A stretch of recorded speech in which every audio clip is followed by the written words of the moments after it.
Ano ang pinakamabilis na itlog? Quick, quick.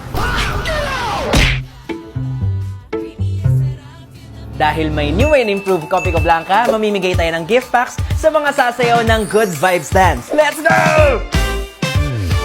Kuis, okay ka lang? Lang. Blink twice kung gusto mo ng iced coffee.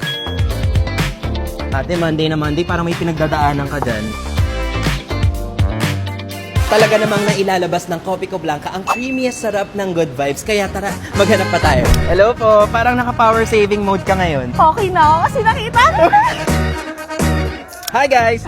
Gusto niyo ba ng Good Vibes? With the price? Yes. Ay, with the price. Meron ako, may price ako. Sabay-sabay tayo. Sabay-sabay.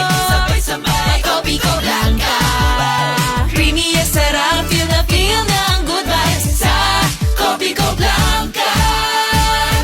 That was super fun. Ramdam na ramdam ko ang creamiest sarap ng Good Vibes. And I'm so happy dahil nakapagbigay tayo ng the new and improved Coffee Co Blanca gift packs. Sana nabigyan ko kayo ng good vibes sa video na ito. And this has been Benedict Kua and I am part of the Coffee Co Blanca Good Vibes crew. Kayo naman, patingin naman ang moves nyo.